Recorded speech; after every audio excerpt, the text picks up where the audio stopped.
What's up, everybody? Welcome to Kinda Funny Games Daily for Wednesday, August 16th, 2017. I'm one of your hosts, Greg Miller, alongside, oh my God, he lives, the Irish Cream, Danny I O'Dwyer. abandoned you. I had to go back to Europe to check in on all. You making sure everything's in line sure it's in over check, there? yeah. How long has it been? Since I was on the show, yeah. Jeez. It must be 3 weeks. Holy shit. Yeah, we were filming for 2 weeks. Wow. The longest. God, I'm so happy to be back, Greg. Yeah, that was a fucking long 2 weeks. But it was good stuff. You went over there and did the Witcher stuff, right? Yeah, I went to Warsaw, filmed the Witcher stuff. We were filming for like 8 days there. Yeah. We did one in GOG while we were there as well. Oh yeah. You told me about that. Yeah. And then we also shot something in. Actually, I hadn't actually said this public. I might as well do it now. Our patrons, exclusive. Our patrons know about it. Okay. We went to Knoxville, Tennessee, to record a special documentary on a crew from Grand Theft Auto Online. That's awesome. I can't wait to see that. It was ridiculous. So now is your life just editing hell for the rest of it?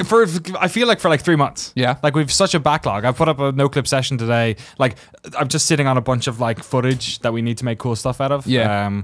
Apart from PAX West, I'm hosting. We're doing a big Witcher 3 panel that I'm hosting. Apart from that, basically just at home editing. That'll be fun. So, and coming over here. Yeah, coming here, of course. Hang out with you guys. Irish Cream, back in the business. What do you got to say? If you didn't know, ladies and gentlemen, this is Kinda Funny Games Daily. Each and every weekday on a variety of platforms, we get nerdy with the video game news you need to know about. We go through the stories, give our opinions, answer your questions, read your bad PSN names, and so much more.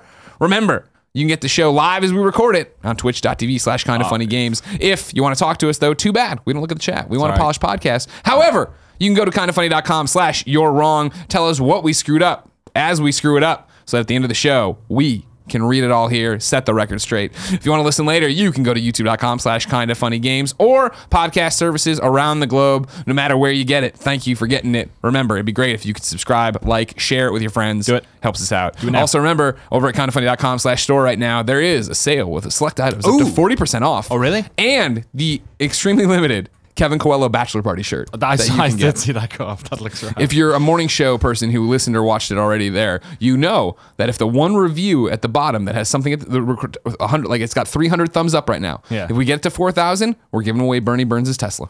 Now, it's a nice Tesla. I know. I've been in it's that cell Tesla. shaded. Yeah. Now, let's begin the show with what is and forever will be the Roper Report. Time for some news. There are 6 items on the Roper Report.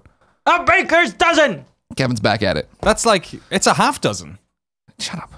There's always a baker's dozen. That's the first time it could have been. Unless it's 13. Why aren't you still hungover?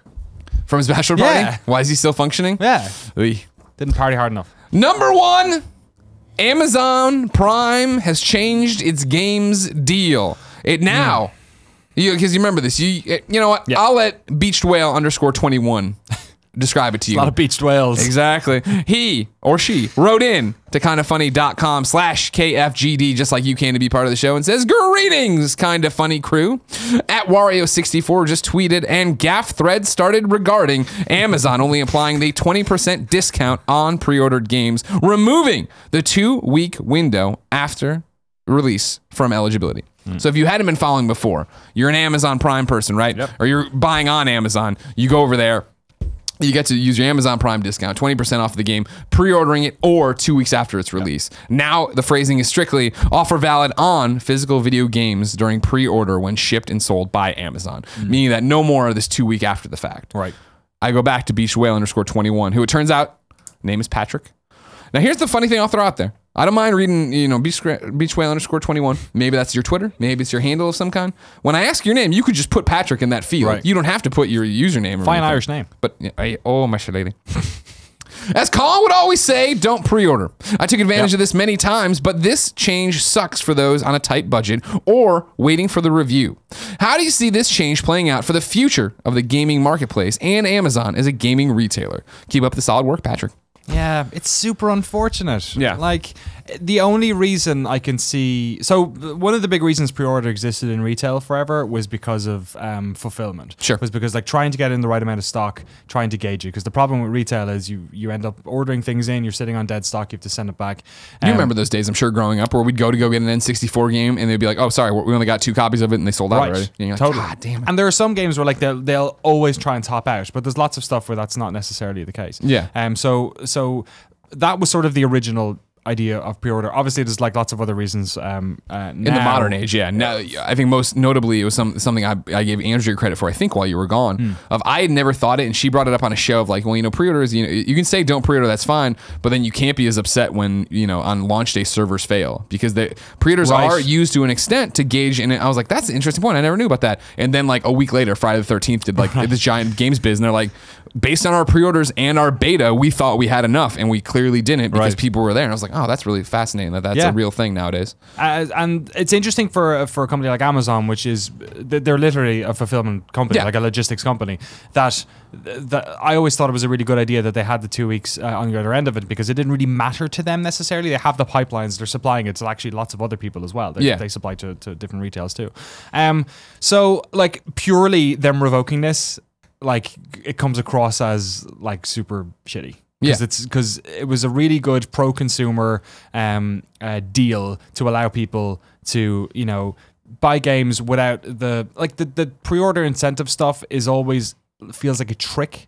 Like they're trying to trick people to buy a game that they're not really sure. Push them over the edge. This thing. Exactly. All the incentivized stuff. This is literally now turned into an incentive. I never thought of it before as a pre-order incentive. I thought it was like, oh, some people just like to pre-order, so they'll also get the discount. They won on the day. Right. Yeah. So it makes sense, right? I pre-order. I don't pre-order many games that often, but there are certain games that I'm banked in that I know I'm going to like, of course. Right? Yeah. And it makes sense to be able to do that. Amazon, I pre-order books, I pre-order comics, no problem. Yeah. So it just felt like it was normal part of their marketplace. Now it comes across as some like it doesn't come across as a benefit anymore. Exactly. Like a prime benefit. Yeah. Which I think is really unfortunate. The big thing about what do I think this is going to do to the future of gaming marketplace and Amazon as gaming retailer. I think the big thing about this is Amazon. Amazon is a company of stats and spreadsheets and tables. Yeah. Their paperwork is showing that either not enough people used the 2 weeks after the fact, or they're just outpacing Best Buy's Gamer Club at such an exciting clip, they don't need to worry about this. Right.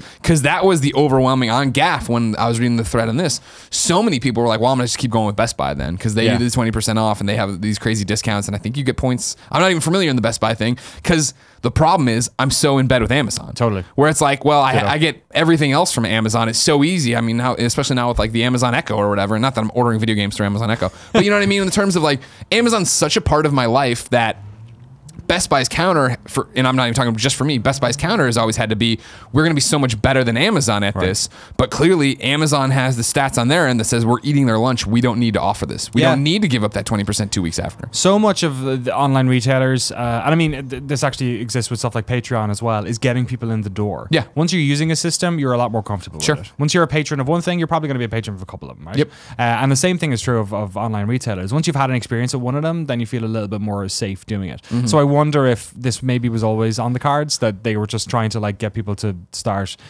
purchasing games through their system. I wonder if it's a lot to do with them also trying to fight back on the digital side, like because people using computers to buy games digitally, maybe that's a way of them getting it in that way and undercutting digital sales, which is an interesting thing for retail to try and do. So I wonder, now that they've done that, do they just not need to bother anymore? That's the thing. It's like, and that's why I'm like a little bit skeptical of all like the sort of Amazon Prime, Twitch Prime stuff, is that like, as much as I love Twitch and I love the community on there, but I was always a little bit like, when they got bought over Amazon, like, oh, okay, we're eventually the wheels of commerce are going to turn this into something that maybe isn't as cool as it might have been if it stayed independent.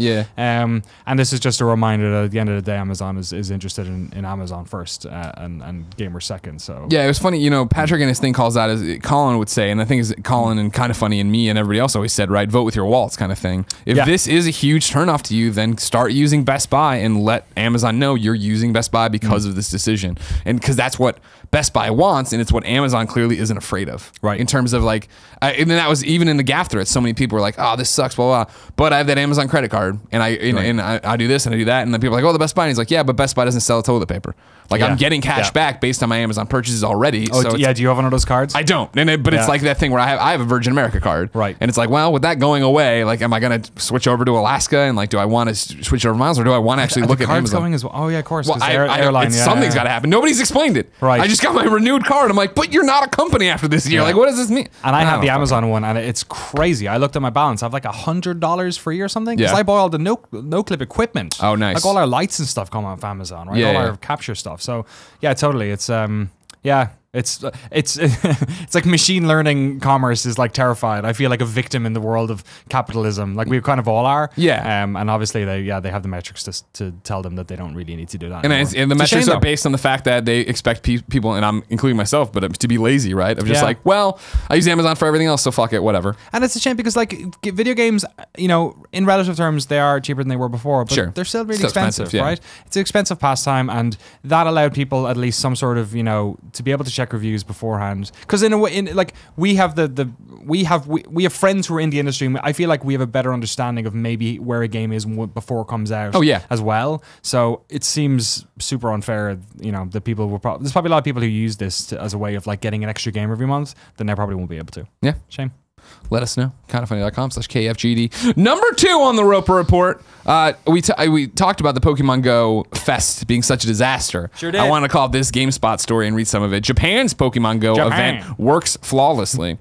GameSpot reports the event, which took place over the course of 7 days last week in Yokohama, attracted over 2 million attendees who would go on to catch over 120 million Pokemon. Was Andrew Goldfarb there? I don't think he went to this one, sadly. To prepare for the massive number of players, Niantic says it had, quote, all of the major Japanese carriers on notice, and that the carriers turned out in force to keep the data flowing. Similarly, the developer organized the event to encourage players to continually explore. Niantic says it carefully distributed rare Pokemon such as Unown, Chansey, Larvitar, and Shiny Pikachu throughout the entire area, giving attendees an incentive to move through the greater festival area rather than staying in a single location. The event culminated in a battle with the game's newest legendary Pokemon, Mewtwo. Niantic says this encounter, too, was tightly scripted to ensure it ran smoothly.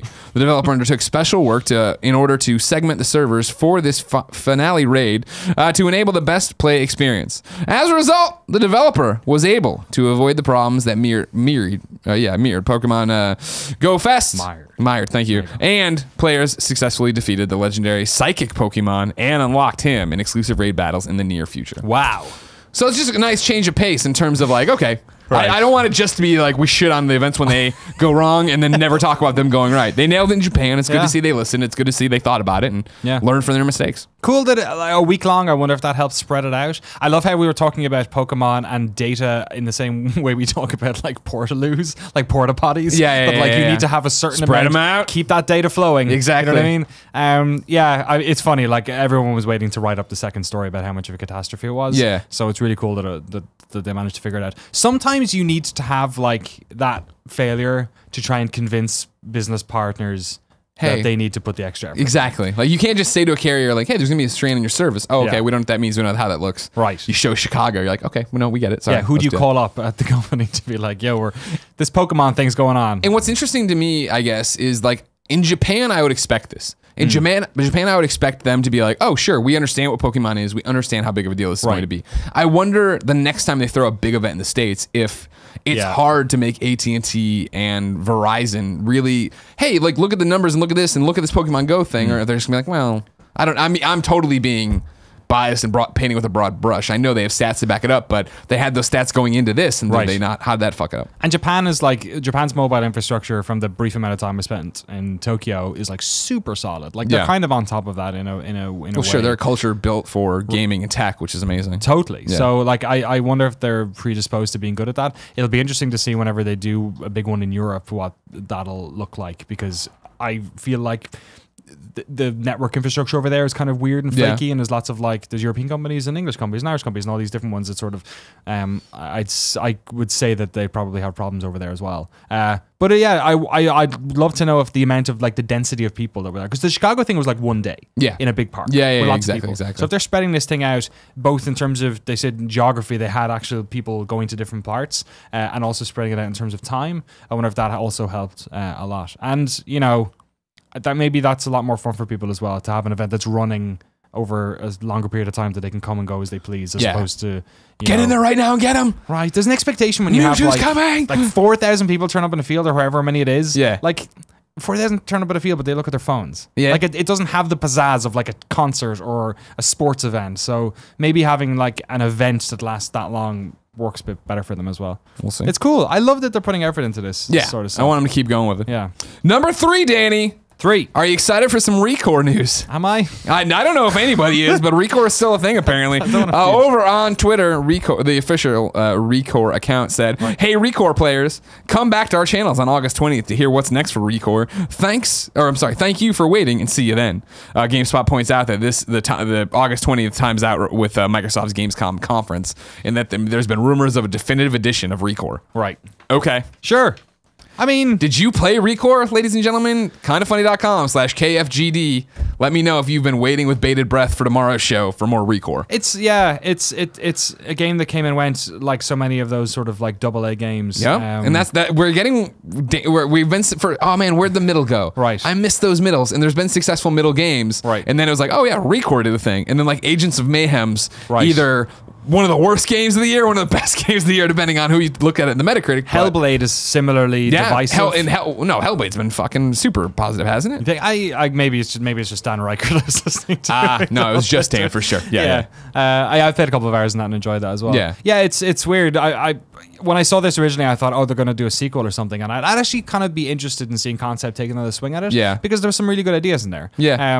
There was interesting stuff. I think ReCore kind of felt like a game that was like the first third of it was designed really well, and then the last 2/3 they sort of just Did you play all the way through? Copy and pasted it. No, I played like a decent amount, but then I looked at reviews. Yeah, Brad Shoemaker I talked to about a little bit about Gotcha. it and other stuff. Yeah, it seemed like they sort of filled in the rest of the game, as it were. So that often happens with games where the second time around they can sort of like take what worked and maybe do more of that, or maybe take a bit more time that they would have spent originally on engine development and stuff like that to actually do content. Yeah. So I'd kind of be interested in them doing a ReCore 2, a definitive edition. I don't like what's definitive. I don't know. I didn't feel like did we leave that on an open note? Was there a lot of ReCore DLC? I don't remember. I mean, totally possible. This is the first time I've heard anyone talk about ReCore since it got launched. So that's it's not like a lot of other games where people are hankering for a game of the year. Sure.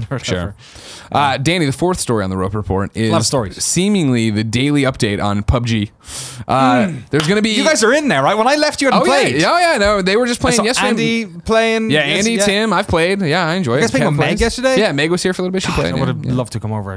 We do 4Vs. I got to get in. You got to do. You got to get that chicken dinner. There's going to be a Gamescom PubG panel. The official description reads, title is My Journey from Modder to Creative Director of PlayerUnknown's Battlegrounds. Brendan Green is creative director of one of the world's most popular PC games right now, PlayerUnknown's Battlegrounds. Fine Irishman. A Fine Irishman by Bluehole. PubG, while still in early access, has already sold nearly 7 million copies and is on its way to becoming a phenomenon. On Twitch as well as Steam, it is among the top 3 most played games. This panel will happen in German time, Wednesday, August 23rd at 1 p.m. Interesting, another gaff thing I caught. SteamSpy.com is pointing out that it's now more than 7 million copies have been sold, and yesterday's peak concurrent was more than 617,000 players. Fucking insane. It can't be stopped. Yeah, it's incredible. Did you take a laptop with you? Were you jonesing the whole time? What did you do? I was jonesing. Literally the first game I played when I came back was PUBG, and I've played a bunch. Like I think every day since I got back, I've played some games. It's incredible. They added a bunch of extra stuff. The mantling is coming soon. They added like weird spray tags from like of esports teams to the world, which has kind of been a bit divisive. Sure. But it's like crazy that like they add sprays to a game and people are talking about it.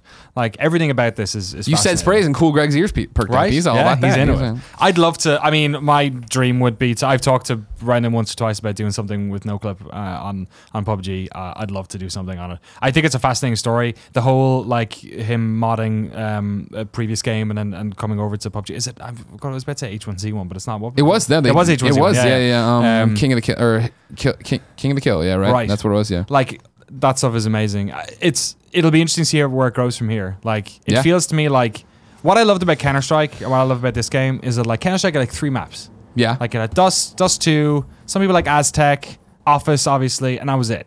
This game just needs that. It needs like 2 or 3 really good maps and leave it at that. And they were working on the sort of it looks like the desert sort of, I think it might be Mexico map, which looks super rad. I can't wait to see that. But that's what I think this game is going to be, is just like those small little incremental changes that make it an absolute classic. Hold for 1 second. It's so Phil time, still talk about PUBG. PUBG, man. And he's Irish. What can I say? Siri Kadula wrote into kindafunny.com/KFGD just like you can and says, recently, Neil Druckmann tweeted out him watching PubG and suddenly the clouds cleared from above me and I was showered in a light of thought. What if, bear with me, T-Lu 2 had a PubG style multiplayer game mode? I mean, it would kind of make sense with the TPS gameplay and scavenging for resources and surviving are already a big part of the first game's multiplayer. Any thought?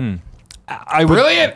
I'd love it. I think that engine would struggle under the scale of the map. Yeah, 100%. Yes. But that's the thing is, like, I think even you could bring it down to a smaller group, a bigger map. Like, right, if you opened up the areas of it and you took one of the maps from the game or expanded it out and had a giant area where you are scavenging and you are doing this and you're building out a base of some kind or somewhere you want, maybe you want to hole up with your friends. I mean, arena shooters had it. It used to be just be called the last man standing. Yeah. Like you'd have 20 people and you had one life and then it was last man standing. Like Unreal Tournament had that. Yeah. So yeah, like I'm totally into this.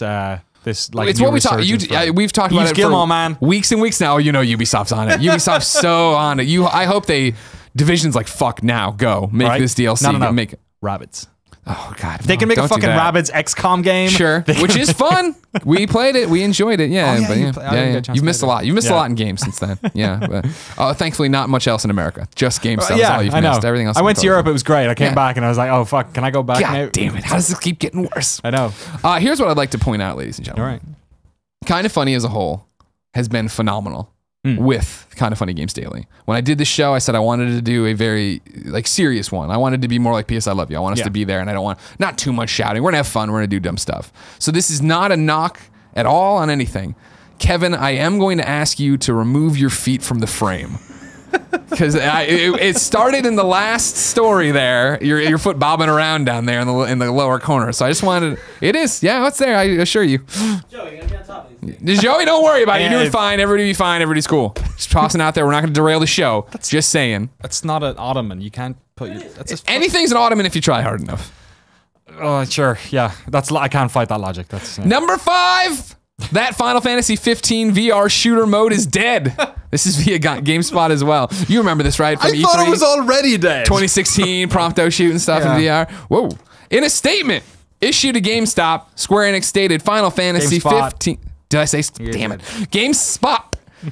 Square Enix stated Final Fantasy 15 VR experience at E3 2016 was a technology demo that we showcased. Since then, we have learned much from the technology and have leveraged our learnings from the episode Prompto DLC. The result of that is our first PlayStation VR title, Monster of the Deep, Final Fantasy 15.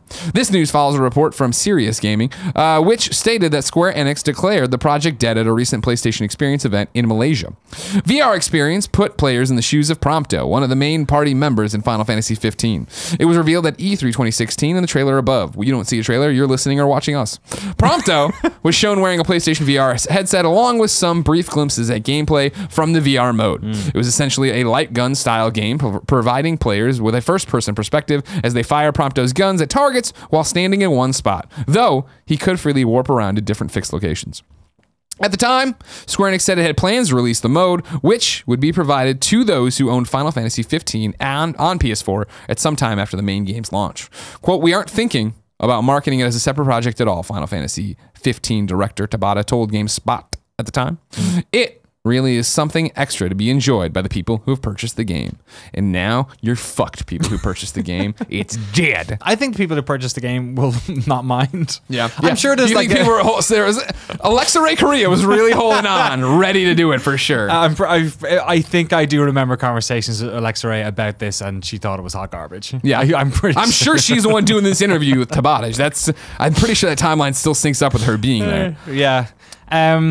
Yeah, there is surely someone somewhere who bought a PlayStation VR, and you buy. They're still getting their Final Fantasy 15. Yeah, I guess. Yeah, when you buy it, you've got 1 or 2 games you want to have it on it, sure. And then there's sort of like this base, undercoat of like I might play you games. Yeah, I feel like it was one of those, and no one's really gonna, It was interesting because it was part of that thing where they were showing like, hey, PlayStation VR has big titles, right? It has AAA franchises, and so again, still has it. Yeah. Just not the way you thought it did. Well, but it was always that qualified thing of like, it has big titles, but they're like clearly weird spin-offs. Sure. Like this isn't like Fallout 4 Sure. VR. Yeah, right? yeah, This yeah. was always We'll see how like, many people really want that when Yeah. all that stuff starts hitting. And Final Fantasy 15 was such like everyone was, especially back then, was so worried about how it was going to play. Yeah. That I feel like when they announced that, even it did nothing for confidence for the main game. You're like, no, just focus on the thing and make the thing good and make sure it doesn't slip again. So I don't feel at any stage there was any like big wave of enthusiasm for Right, this. right. So yeah,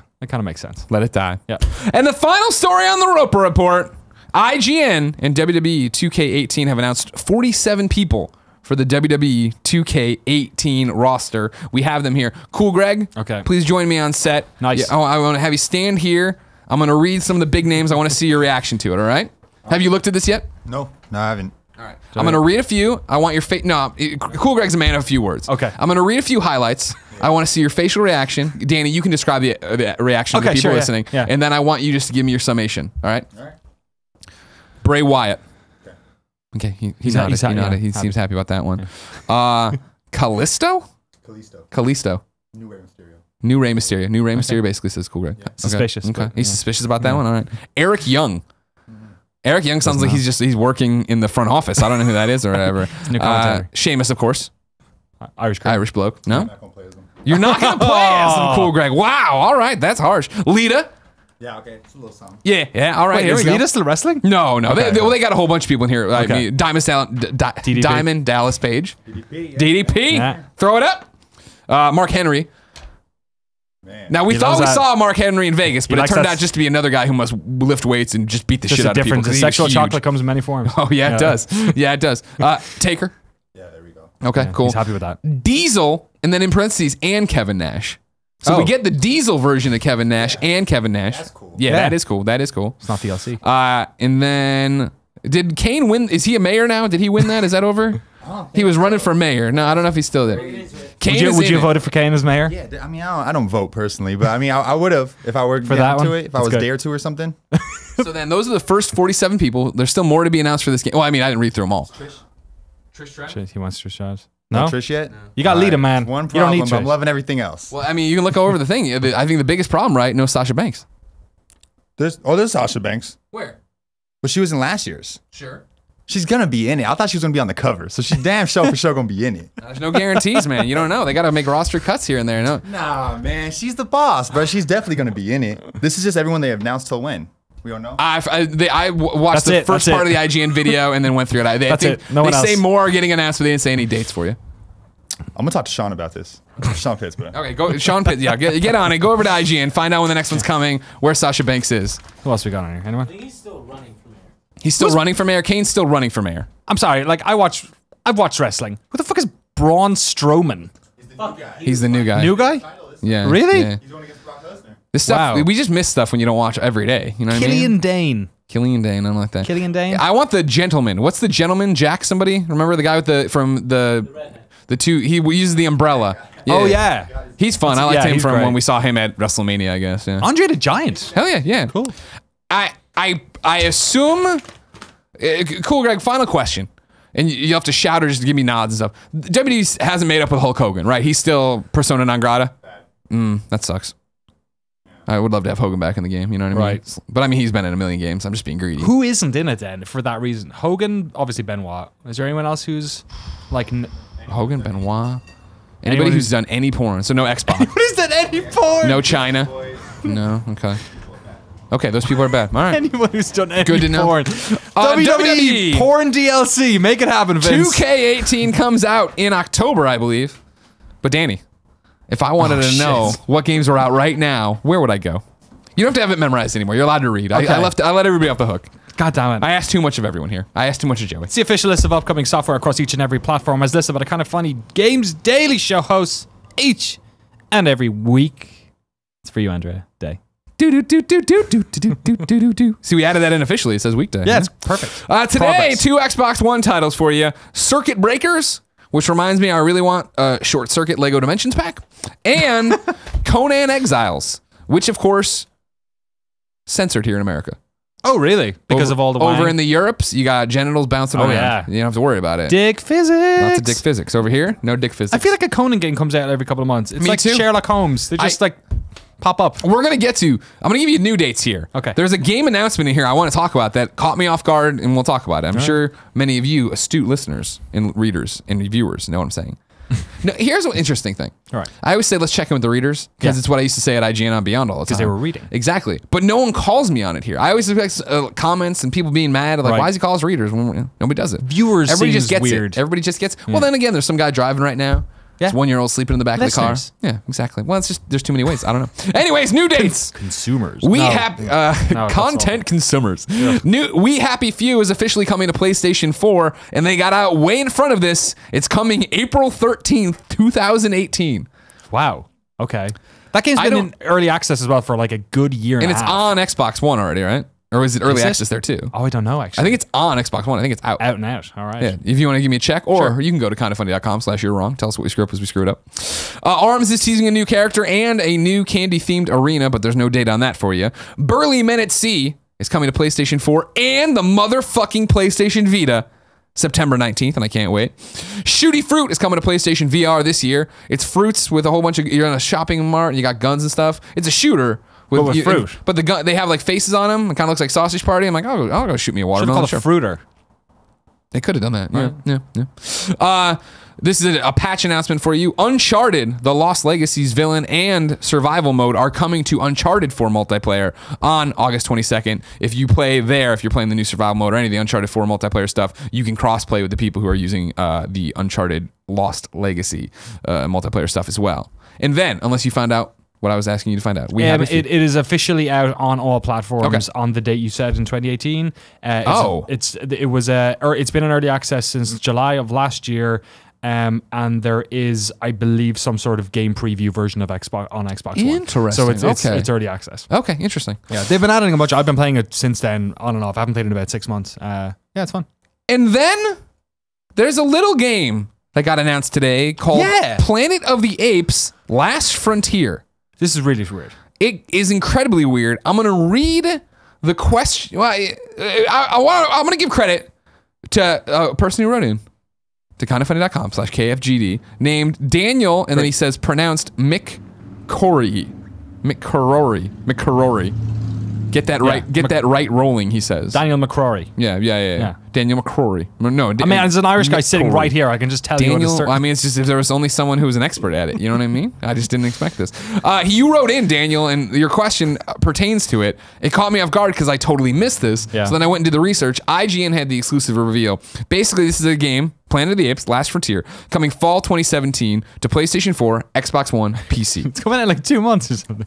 Which, and Daniel's question, and I will read it in full, but it's basically like, hey, like, are we get past the point where movie tie-ins are going to be garbage, or can we make good games for that? Right. So, but don't worry about that, because his question framed it. Then I saw, yeah, it's coming out in 2 months. I was like, oh, this thing's gonna be a piece of shit. And I watched the trailer and I was like, I don't know, trailer looks pretty fucking good. And then IGN's article, I'm gonna pull some quotes from it. Sounds awesome.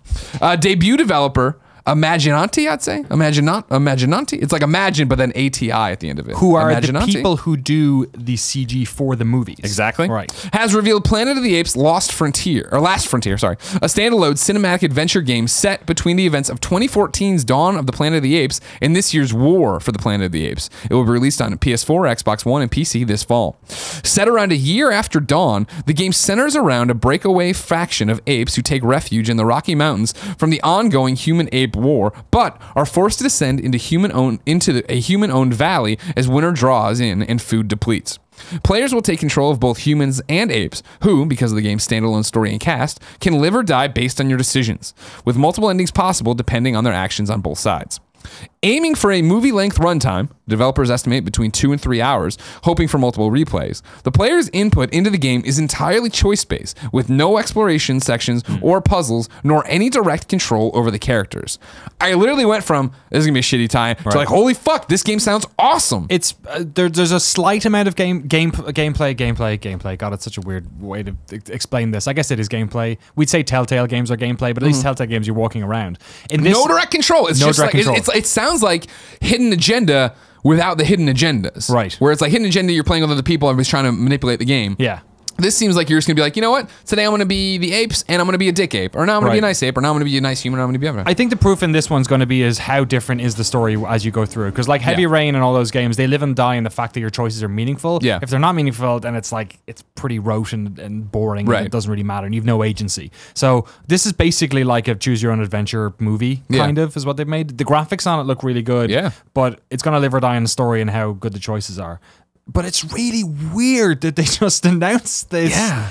Like after the movie came out. Well, so like now I think I'm going to read Daniel's question. I want to bring that into the discussion, right? So Daniel wrote into kindafunny.com/KFGD, just like you can. It says, "Dear Greg," and then a long explanation, Danny. Because I didn't say it yesterday. I didn't even know. Danny showed up today. I was super excited to see him. Today, Planet of the Apes: Last Frontier was announced, and I think it looks fantastic. Lately, it feels like we are seeing less and less movie tie-in video games, which I feel like is due to two things. Number one, video games cost more to develop than they ever have, making a cash grab nature less appealing. And number two, the general bad rep that movie tie-ins games have. I think this is sad. Sure, most tie-in games were piles of garbage, parentheses, such as the Fight Club video game. Jesus, I don't even remember that. Oh, God. But occasionally there were great games such as Spider-Man 2 or The Godfather. My question is, do you feel like we'll see a resurgence of tie-in games other than mobile games, and do you think this is a loss for the industry? With regards, Daniel. I don't think it's a loss, the fact that the movie tie-in has gone away. No. Those always made me incredibly angry. My hope would be that more people are taking it like this, where the movies come, the game is not ready for prime time. Right. Don't rush it. Don't announce it. Don't force it. Planet of the Apes is big enough. It'll do its own thing. Let's treat it with respect. Let's get out in front of it. I love the idea that going through this, like, because I see the trailer and before, because I saw the trailer before reading about it, and I was like, so clearly I'm playing both sides. You're setting up both sides, but is it third person on action adventure game I'm playing or what? And then you get here and it's like, no, it's just this thing. This is a really fun and different way of like, hey, let's flesh out our universe. We have cool stories we could tell here. Give it to these video game guys. Have them be totally canon but not canon characters, so they can do whatever the fuck they want with it and have hopefully awesomely different endings. Right. Yeah. I think it's a lot of it has got to do with the finances. Making games has gotten more, content has gotten more expensive. And the problem with movie tie-in games is that movie tie-in games have the unfortunate watermark of having to look as good as their movie counterparts, which inevitably makes them already very expensive. They also have the unfortunate problem of having to be released basically in a very strict time window around the release of the movie. So what you ended up getting was a lot of, it worked in the PS2 and PS3 area less so because content wasn't as expensive. But as we get into like crazy high resolution and the amount of motion capture you need and performance capture and all this shit, it just becomes completely untenable. Not to mention like when you handle the property wrong, and I guess this is a really great example of it, right? Like I love Planet of the Apes. I haven't seen the new one just because I was like, it looks too much like the last one, so I'm not super excited to see it in theaters. But like the idea here of like, it's hard to make, hey, Spider-Man 2 he calls out as a great movie game. It wasn't. Right. Spider-Man 2 was fun to explore the city and have open world crime and shit, but like the story sucked because they were trying to tie it in the movie. You can't say, hey, here's this fucking universe and you're not Spider-Man. You're in the Spider-Man universe, but you're not Spider-Man. This is where it's like, hey, humans and apes, and they're out there doing their own thing, and like, let's make a cool adventure and flesh out a world there and do something cool with it. In the same vein as like what Telltale's done with The Walking Dead. Right. Where it's like, cool, you're not part of Rick's group, you're Clem and you're doing your own thing. And in the past there was this sort of like, I feel like the way we consume media was very much like, okay, this is the media, and then here are the spin-offs, right? Here are the books, here are the games, but they all have this like sort of they all tie into the main thing quite a lot. Whereas the way that movies are sort of developed now is much more long form. So we have a lot of like, remember when Lord of the Rings came out and you were like, ooh, a trilogy. Oh wow. Like, oh wow, the story continues. That's basically every movie now. Right. Everything is set up as a franchise, right? Which means that the life of those franchises exist longer, which means that they create big fan groups. And then there isn't this pressure to release games around the individual movies. You can just release games based on that franchise kind of whenever, because there are fans for like 10 years, right? So like Game of Thrones, Spider-Man's a good example. They're not trying to tie it into Homecoming, right? The new game. Batman's another great example. Like, let those games be those games. And that was the thing. As a comic book fan, born and raised, I've played so many shitty movie tie-in games and stuff where it was like, and when Batman dropped and it was like, oh fuck, this is awesome, and it's not trying to tie into the Dark Knight or anything like that. I was like, everyone's gonna see this and they're gonna do this. And the fact that it took so many people, Marvel, so long to get the rights back, the fact that even DC, like, sure, Batman and Injustice, but like, where the fuck are the rest of them? Like, you could have easily done this with a bunch of different properties. Green Lantern, Green Lantern had a fucking shitty tie-in movie. Like, I thought Batman the Arkham series, when Arkham Asylum hit, and it got reviews and people loved it, I thought, here we go. And then when Arkham City came, I was like, well, now they can't argue. And then Arkham, it's like, where the fuck's this game? Where are the rest of the games? Why is? And I love that Marvel now. I talk about it all the time. I blow them all the time. Marvel games and what they're doing right now. What Mike and Bill are up to, the way they're doing, like, let's get talented studios, let's make them make awesome things. Yeah, like, guess what? Spider-Man is going to be awesome, and it's going to matter regardless of how close it is to Homecoming. Right. It probably will benefit from actually having a bit of distance. Because if you take another recent example of being actually pretty good Volition's Mad Max, was it Volition? Who did Mad Max? It was the people. It was the people who. It was Avalanche. It was Avalanche. Sorry, who did it? Was Just Cause, folks. Not Saints Row, folks. Their Mad Max game. Perhaps even given a little bit more breathing room from the movie, it would have made more sense, because thematically there were similarities with the War Boys, but like, it was doing its own thing. It was a different version of Max in a different place and all that. So like, I think we're gone past the day of like having to have like movie tie-ins that are that direct, and like, people don't really care. Like, in a weird way, it dates them.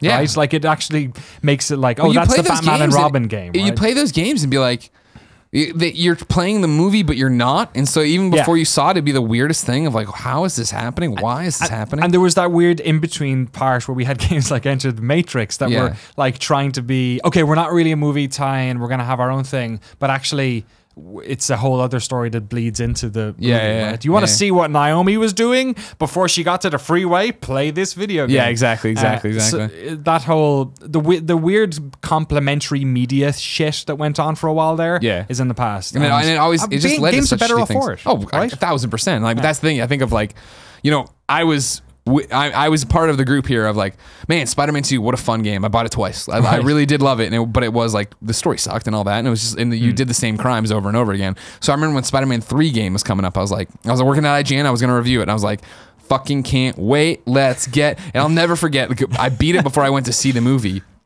and it was the final, like, when they did a cutscene of how Venom was convincing Sandman to work with him, like, to go take down Spider-Man. It was Venom in front of a tree talking to Sandman, and Sandman's like, I'm not gonna help you. And he's like, oh, really? And he made from the tree Sandman's daughter fall, all tangled in his webs, and she's like, Daddy! And Sandman drops to his knees. He's like, all right, I'll do it.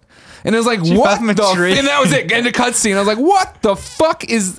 He had the kid in a tree and like timed it. Just like, what the hell are we talking about right now? Elaborate. And then it turned out Spider-Man 3, the movie, not much better. Right. They didn't really have a better idea how to do it either.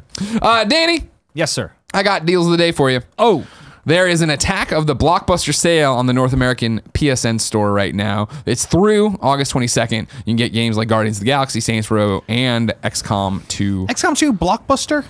Oh, yeah. I like XCOM 2. Yeah. I think Blockbuster. What's interesting about a lot of them on there are the 2K games that are also included in the Humble Bundle we talked about yesterday. Oh, right. So I think it was like, oh, shit, we got to get that in there, too. So I don't 100% know. But if you're looking for some of those, or just want some other games cheap, get on out. Check them out. Now, I'm going to jump right in here to Jacob Porter's question as part of Reader Mail. Jacob Porter wrote in to kindoffunny.com/KFGD and proves he knows this show better than me when he says, hello, Greg, and that sweet cream. Sure. He said, wait for you to say hello. So hello. Hey, what's up? Hey. On Tuesday's episode, Andrea mentioned that she's surprised how much trophies matter to some people. But I looked at a recent popular game, Horizon Zero Dawn, which has 8.3% completion rate. So 8.3 of all the people who have played it and registered their trophies or whatever have gotten the platinum. With the total sales of Horizon sitting around 3.2 million copies, that equates to about 270,000 people who have the platinum. Some games only sell that many copies and are deemed a success. My question is this: when will companies take trophy lists seriously and realize that a good trophy list sells games? My name is Mayo taught us that a quote-unquote good trophy list can sell the most garbage pile of games to people. So why not even a 6 to 7 out of 10 game? Thanks for all you do. Cheers. We won't beat a dead horse. We talked about this at length yesterday. Right. I think I think for me, when Andrea was like, I don't understand why you're so mad, because Sonic doesn't have a platinum. She's like, I don't understand why you're so mad about this. And I'm like, for me, as someone in the PlayStation community, it's that last step of, man, you're just trying to sell us something, you don't know who we are. Right. And that's all it is. And it's just like, it's that last cherry on top of the sundae. It's the last thing of like Undertale, I complimented so much. Have you seen their trophy list? No. It's hilarious, Dan. You got to go look at it. Because like the first trophy you'll get for one item is like, I'm pretty good at trophy lists, and then it's like get another one, and then finally his fourth one's like I'm out of ideas, help me. You know what I mean? Like it's like a narrative in there, and I'm like that's a funny idea that you took seriously and you did something with. Undertale as well. Yeah, exactly. And so that's all it is. When will developers notice it? I don't think big developers necessarily ever will. I mean, it's the fact of people on their teams speaking out and saying something to that. Right. It's the fact of having time. It's the fact of I hate seeing little developers, not Sega obviously, but the people who worked on Sonic Mania. Here's your thing. Send back your trophies. Here are trophies. Okay. And nowhere in there, this thing came back and they said, you don't need a platinum. They said, oh, I don't need a platinum. They sent it back and nobody said, Sonic needs a platinum. Like, it's no surprise that Horizon, a like really big first party game or second party game, I guess, for Sony. No, it's first party. Is it first party? Okay. Is like, pretty, has that stuff locked down. But I wonder if like there's something that like, there's lots of developer liaison stuff at Sony. I wonder if that's something that they can like, just like have maybe a team of one or two people that help indie developers get this sort of stuff in. And that's the thing, if not even help them is just, and that's what I'm talking about. The person who passed that list back, be like, you guys should ask for a platinum because you need a platinum. Right. You're Sonic the fucking Hedgehog. Yeah. But to your point of like, Horizon nailing it with a great list, like Uncharted's list sucked up until Uncharted 4. Oh, really? Like they were just like, shoot these many people, do this fucking thing. All right. You know what I mean? Play it on crushing. It's like, all right, fine. Horizon's a game that lends itself to a platinum really well as well. Because it's all of the like go explore, go do all this totally. Kind of stuff. And it's all super fun as well. I cannot wait for that DLC in November. Oh God, I know, right? Every so often I think about it. MSU Hitman pointed something else out today I've missed when he wrote in to kindoffunny.com/KFGD and says, hello everyone. What is the crew's thoughts on Ubisoft making the digital gold editions of their next 3 big games, South Park, Assassin's Creed Origins, and Far Cry 5, $10 cheaper than their equivalent physical version? Could this be the beginning of an industry trend, or is it just a test by Ubisoft? What he's saying is, because I hadn't heard of this, so I went and tried to use the PSN store on the web portal, which told me that Far Cry 5 didn't exist, and I was like, did I get it wrong? And I put Far Cry 4 and Far Cry 4 didn't exist. Then I put another game and it crashed. And I was like, you go PSN. You're fucking nailing it on this web portal. Googled around. The boxed edition of the gold one is $100. If you were to get the digital version of that, it's $89. Is basically what's happening. So it's 99 to 89. Yeah. And so it is $10 cheaper, and it is really fascinating that's happening and no one's calling it out. Right. I would assume that, it's a test. I would assume that I think if you're the kind of player who wants to get a gold edition of one of these games, you probably want the physical media and you want it on your shelf. Yeah. I'd love to know what the difference is, if there is any difference. Obviously, there's a difference because there's no box, but if there's any sort of like, steelbook, physical pack and something stuff going on, hit there, it up. Right? Go to Amazon. Tell me what's happening in Assassin's Creed Origins Gold Edition. Jesus. Or Far Cry 5 if you want. Yeah, I'm gonna don't go do for South it. If you Park. don't mind, I'm gonna go Far Cry. Because here's the thing about South Park. It's never coming out, so it doesn't exactly. I continue to hold the belief I've had since they moved the release date and moved it again or whatever. Like, this game's getting delayed, but we keep getting closer, and I refuse to let myself get excited. I want this game so bad, and I'm like, I'm not going to buy in that this year I'm playing a South Park, a sequel to one of the funniest games I've ever played that's based in superheroes. I refuse to believe it until I have the code in my hand. Steelbook. Steelbook's what you're getting? Definitely got a steelbook. Okay. It's got so this is all DLC stuff, yada yada yada. A little different weapons. Sorry, this is Far Cry 5, of course. Sure. Yeah, the only difference is that it has a steelbook, but it has a steelbook. Yeah. So I feel like that's probably why the price difference is really there. Right. It is the fact of like you can make a case to GameStop in that regard, right? Because it's what we always talk about in the way of, well, PlayStation has this store, Xbox has this store. Why aren't first party games $20 cheaper? You know what I mean? And the reason you do that and you'd fuck that up, you'd fuck up that brick and mortar relationship where a lot of people do buy the systems. And so if you were to say, all right, cool, our digital games are going to be cheaper, GameStop would say, well, go fuck yourself and put it up here. Right. Whereas here you can be like, listen, guys, it's a collector's edition. People are gonna people who want this are gonna want the physical thing. If they're just in it for the thing, we gotta say something because they're not getting the steelbook case. Interestingly, the Assassin's Creed one is actually marketed as Origin's Steelbook Gold Edition. Steelbook Gold Edition. It's £10 more. I don't know why. It's 110 for the physical and 100 for the other one. I guess maybe there's more DLC. Wait, hold on. The Far Cry one was 99 and 90. Oh, okay. Sorry, 190. This is 110 and 100. There you go. Fuck them. Will from England wrote into kindafunny.com/KFGD just You like heard you it, can. Eves. Yeah, fuck him. Do whatever. That's what Eve says. Greetings, Greg. And I'm guessing Danny, as you never mentioned who was co-hosting today. You knew Sláinte. better than me. You all had it. Yeah. My question is for Greg and his love of Friday the 13th. My daughter's second birthday is coming up, so I'm wondering about Friday the 13th. about whether I should skip the present and instead buy myself Friday the 13th on PS4. She's 2. She won't know and therefore won't hold it against me in the future. I'm in a moral gray area and need help from my best friends. Buy it for your partner. Yeah, buy it for your. What I mean, here's. so it's let's not- just.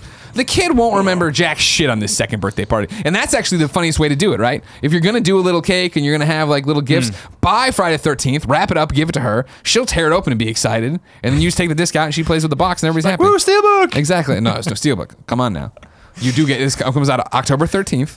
You get exclusive Jason Bloody skins, or no, we all get those. I think. No, you get them. And then it's the counselor clothes too, I think. Doesn't matter. And Either then strap her into her little table Yeah, in front of the let her television. watch. Let her watch. She'll love Jason. Jason's Yeah. a cute little character. Everybody's had a good one about. And then watch it. Just like round out the whole thing. Get it all in there. You just need to teach them from an early age. Here's my thing. Do you think, and I'm going to try this with my kids. Okay. Do you think you can just overexpose them to it and then have them not be afraid of that kind of crap? It's a dangerous litmus test. Because I Greg. feel, what's the worst that happens? I feel like I sit them down. I'm like, that's Tim Curry. Like, I show them Right. it and I show him in other things. And I'm like, it's just fake. I Right. knock on the glass. You know what I mean? Are you scared of anything from your childhood? Like any things that No, happened to you as yeah, a of course. child? Thriller terrified me. We used to go to Aunt Bonnie and Uncle Jerome's, and they had Thriller on VHS along with the behind the scenes You're like, thing. the dancing's too good. Oh, I was terrified of the zombies in Thriller, and then I would be like, I would like steal white knuckle it Right. through the thing to then get to them behind the scenes, learning the dances, and Yeah. like there's this thing that I always thought was the craziest thing of like them at craft services all eating, but in zombie Yeah, makeups, yeah. and it was like they're just like me, they're It real was, it people. was the eyes that freaked me out. Oh yeah, That so my answer is no. Don't do it. You don't think do so? it. No. Well, if you have kids first, you do it first. Okay, And then we'll just sure. let me know how it goes. We'll figure. There you go. There it is. It's decided. Final question of the day goes to Amazing A. Amazing A wrote in and said, "Hey Greg," and then he said Timdria. I'll take it. Again, this is on me. I didn't say it. Tomorrow's Tim. Friday is Danny. Right. We're getting that out of the way now. My middle name. Timdria. Danny Tim Trio Dwyer. Oh, okay. Crazy coincidence. This news broke during the weekend, so it's okay if you missed it. But have you heard about Sony San Diego's canceled game, Nomageddon? Liam Robertson of Unseen64 recently released a video detailing everything it was going to be and even shows lots of footage from its gameplay. It was supposed to be a free-to-play team-based shooter with gnomes in the style of a MOBA. Apparently, the difficult development of Killstrain was what ended up killing off Nomageddon, ironically, since Killstrain was seen as a failure and had its server shut down earlier this year. It was also mentioned that early game testers seem to enjoy Nomageddon more than Killstrain. What are your thoughts on this? Do you think Nomageddon would have done better than Killstrain? Thanks for all that you do and keep up the good work. Amazing A. That's a really good video. You should check it out. I've only heard about it. I know the Beyond guys talked about it this past week too. It's interesting because it comes from Sony San Diego being that incubator for that, Right. where it was, let's try different things. We're going to try Guns Up. We're going to try Killstrain. We're going to try free to play. Where Jaffe, they were helping out with Drawn to Death when Yeah. Drawn to Death was just going to be a free to play thing. And then the writing on the wall started popping up that was not an initiative that was working. PlayStation's doing so well. And you saw them start pulling back on that. Yeah. Right off the bat, based on the fact that I've already heard about Nomageddon, like in our circles, everything else, I think 1,000% they would have done better than Killstrain. Yeah. Because who the fuck can tell you anything about Killstrain? Killstrain, yeah. We went down and did a stream with them, which means that I learned about the game and watched previews and played the game. And it was kind of a MOBA-y game. Like there was nothing unique about it. It just looked like another generic MOBA-y game. But like running around as gnomes, everybody loves gnomes. It's sometimes like games like that require you to sit down and figure out what they are for 10 minutes. Yep. They need some sort of hook. Like Fat Princess is one that Yep. like to me stands out. Like that's an elegant thematic hook, or like a unique thematic hook that gets me in the door in a way that Killstrain didn't. It was Nomageddon, it's a similar thing. And the gameplay of it looked interesting enough as gameplay that I would keep watching a video about it. And sometimes that's all you need to get you in the door. It's one of those, I think it would have been more successful. I don't think it would have saved the free-to-play initiative, Right. the MOBA initiative that PlayStation was looking at. I think that whole division isn't working on consoles. Right. Yeah, And so totally. it was like, hey, try this for us, Sony San Diego. Okay, it's not working. We're laying people off. Fuck. That's video games. But I love that Did You Know Gaming were able to put that thing together, because like something we never ever really hear about is cancelled games. Dude, Unseen 64 is awesome. You're right. We've talked about them on the shows before, but their content's really, really fucking top notch. Check it out. Now it's time to squad up. This is where one of you writes into kindafunny.com/KFGD, telling me what your name is, what you play, what your username is, and why you need help. Then I read it here. Friends from all over the internet befriend you on the internet and become your friend in the internet. Internet friends, internet friends. Are we internet friends? You and me? Yeah, we talked on the internet before we talked in real life. Is that true? Yeah, that's true. Probably. That is true. Yeah, I think so. Internet friend. Kevin from Rockford, Illinois writes in on his Xbox One. His Xbox Live username is Quack Attack V2. There are spaces between Quack and Attack and V2. Quack Attack V2. He says, greetings and salutations to the Kinda Funny Games Daily hosts. See, if you say this, you never actually have to know who's hosting the day. Smart. Oh, smart.